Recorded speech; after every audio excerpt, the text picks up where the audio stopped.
All right, so we're going to discuss a major issue that's going on in the industry right now. So before we dive into this conversation, if you're watching this video and you are not earning at least $10,000 a month and you're working too much, we're talking 6-7 days a week, chasing flaky buyers around all over town, nights and weekends, I'll put a link in the description.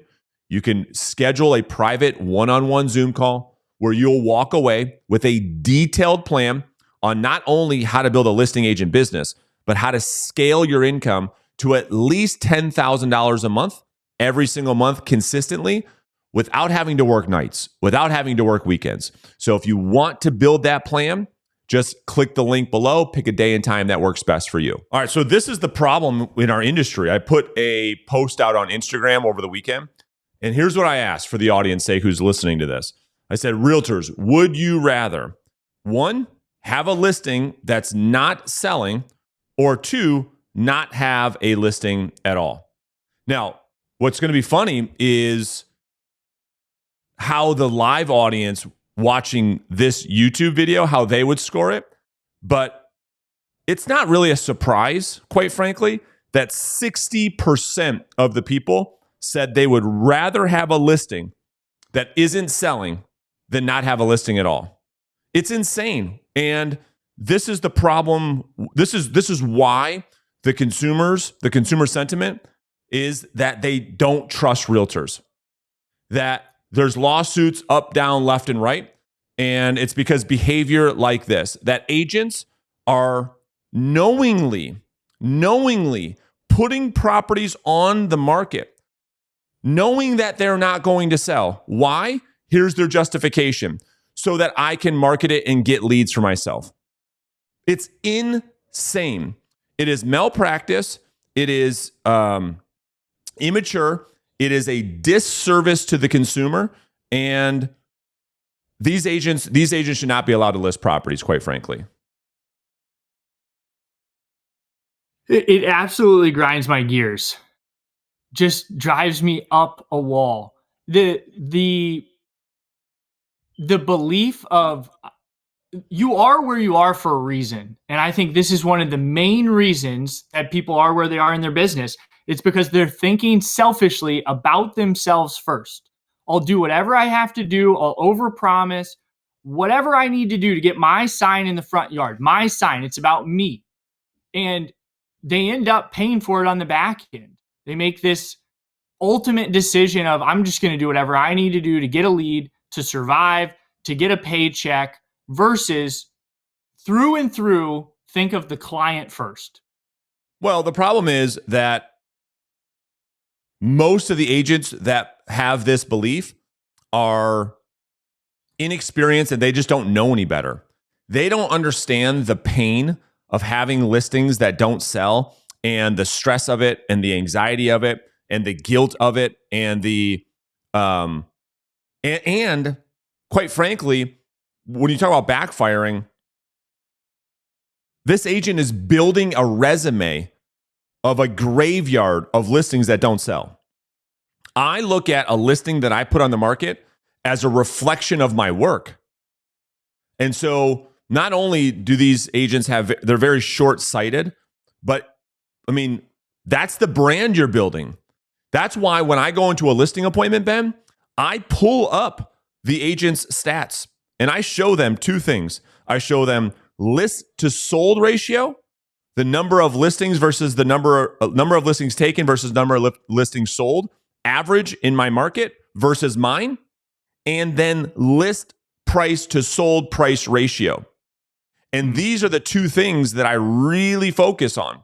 And I can clearly show a seller, this is what my competitors are willing to do that I'm not willing to do.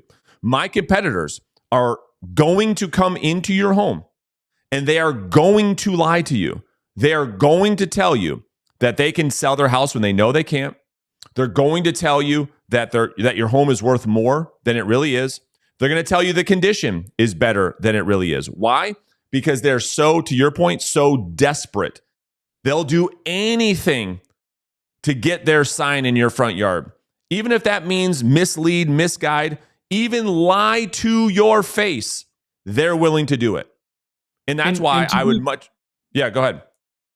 Well, no, just to be fair, things have changed. Things have changed drastically. Before, you could 100%, Brandon, take a listing, throw it on, and you didn't even have to cross your fingers. It was going to sell. You were going to look like a hero, and we're in a new territory for these agents. They've never experienced a market like this where they truly have to price a home to sell. They have to have their finger on the pulse because it's not only going up right now. Yeah. And that's a really good point. And I think that the only thing I would challenge on that is the difference between knowing and not knowing. See, my problem is not with the agent who is taking a listing out of good faith, who believes that they have it priced right, who believes they can get it sold. And it's just their lack of experience and their lack of expertise that causes the home not to sell. I think that's a little bit different in that I think what you're getting at is over the last 5 years, agents can list a home at any price they want and get it sold. What frustrates me is the agents knowingly do this. They go in and they accept and they take a listing knowing it's not going to sell and not understanding the responsibility they have as a fiduciary to that seller and to the industry, and then have the audacity to get upset when the consumers complain. And it's those same agents that want to complain during the whole NAR settlement thing, where they're like, well, I don't want to work for free. I'm not going to show houses unless I'm going to get paid. Wait a minute. You don't want to show a house unless you're going to get paid, but you're willing to take a listing knowing that it's never going to sell? How is that not the same? Yeah, I 100% agree with you. I think where my mindset was going is before you would willingly overtake a listing knowing it was overpriced, but the market was bailing you out. And now you're just not going to get bailed out by the market. You're just not. And why do So agents do this? Sales skill. Yeah, lack of sales skills, but why do they do this? That's the question. Well, we know that they tell themselves they do it to build their brand, to leverage the listing, to get more leads, which is, again, if the consumers knew that, these agents would find themselves in a lot of lawsuits. But the real reason is because they're addicted to hopium. That's why they do it. Because a lack of skill, they don't have a pipeline, so they can't pick and choose which listings they take. They have to get what they get and not throw a fit, right? It's like same thing I tell my kids. Because they don't prospect and because they have no proactive lead generation in their business, they have to take whatever they get. They have to take the worst listings at the worst price because they're addicted to hopium. I hope I can get a lead from it. Maybe I can do an open house and sell. That's where their mindset is. They have this mindset of scarcity versus abundance because they don't have a pipeline. That's what's going on. So let's talk more about the NAR and buyer's comp and all those things, because people are willing to take a listing with no guarantee of selling it, but they're unwilling to show a home unless the commission is guaranteed. Yeah, it's crazy. Like that's the thing I've been arguing for years, is that buyer agent commission should be part of the offer negotiation. Yet if the buyer agent calls the listing agent and says, hey, what is the seller offering as far as compensation? And that listing agent says, well, depends on your offer. They want to whine and complain. Where it's that. Can I read you a text? Can I read you a text please. from an agent? Okay, this is one of our clients just sent this to me. Asked about, okay, great. What is the buyer's agent commission? It's based on the strength of the offer. That was the response. Sorry, this was from the buyer's agent. Sorry, I don't work for a variable rate. Can you cancel the showing? Thank you. Yeah, no problem. Sure. You're the one. Listen, can I cancel the showing? Absolutely. Please, I'm working for my seller. I don't work for you. And so if you're going to now call your client back and say you're not going to show the home because you don't know how much you're going to pay, how much you're going to get paid. How is that going to work out with your client? That's right. I mean, it was a variable. It was on a scale. They went on to say, sorry, it's a non-starter. If it's the state of mind now, I'm guessing it doesn't get any better. We don't waste our time with that mindset. Unbelievable. I mean, again, this is the same mindset. Is that if that? So what is that agent going to go do? Call back the buyer and say what? Yeah, I'm not going to show you this house because I don't know how much I'm going to get paid. Yeah, how's that going to work? Your client, like your client, is worried about how much you're going to get paid when it comes to buying a house for their family. No, I don't think so. That's why we see more buyers, more so than ever before, going directly to listing agents. It's like, just get out of the way, because not just your bad behavior, but literally it's malpractice. This is what all these lawsuits are about. So you're literally steering your clients based on the properties that you get paid the most. That's the truth. But you're going to call your client back and lie and say something like, well, the property's not available, or some type of BS because of your scarcity mindset, because you can't negotiate your own self-worth. It's unbelievable. Yeah, just have an upfront conversation and establish what you are worth upfront. If you want to be guaranteed a price, establish it upfront. Whatever you can't get from the sale and the negotiation of the home, great. The buyer can pay the difference. If they really value you that much, and that's what you believe, that's what they believe, great. They'll pay it. That's right. Grind That's right. years. So this is what I've always said. And it's the agents that have to buy into this mindset, whether or not they're going to apply this mindset.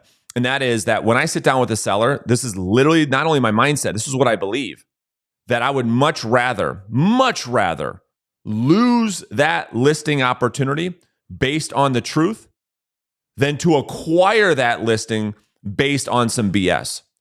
If I have to go and make things seem better than they are to win the listing, and then I have to carry the weight of the world with this listing that I have overpromised, that I know I can't deliver on, that's just not worth it. And the only agents willing to do that are, again, either agents that are unaware or they just don't know any better. Either way, it's like I would much, much, much rather not have a listing than have a listing that's not selling. And purposefully put myself into that situation where I'm going out of my way to earn a listing that I know is not going to sell. Dude, you are setting yourself up for a miserable, miserable existence with that client for the next couple of weeks, next couple of months. And it's all your fault. And quite frankly, to be blunt, that agent should lose their license. So this is what we hear. We just heard it last week on a conversation with one of our agents that we work with. What happens is these agents, they say the truth and then they don't get the business. They see another agent win the business, right? Through telling whatever they have to say buying to get the business. Listing. They buy it and then they beat themselves up because they say, man, I should have just taken the listing. So help the audience regurgitate that conversation that we just had a day or two ago. Well, I think that the idea is that, number one, if you track that listing, first off, you always want to leave the door open with people, right? And if you are basing your business off of integrity and standards and a set of core beliefs, and you stick to that, you'll always be in a place that you can sleep at night.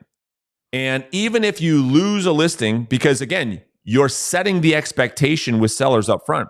It's part of how we start off these conversations. You're setting the expectation that this is what my competition is going to do. And when it happens, it's been my experience that those sellers come back to me. Those sellers come back to you and say, you know what? We heard you the first time when you said this, Brandon. We didn't really get it, because you're right. I mean, we listed this house with Billy Bob from Billy Bob's Real Estate, who told us they can get a lot more for our house than what you said. And boy, oh boy, was that a nightmare. And now it's so much easier, quite frankly, for me to come back and service that seller after they've had a terrible experience.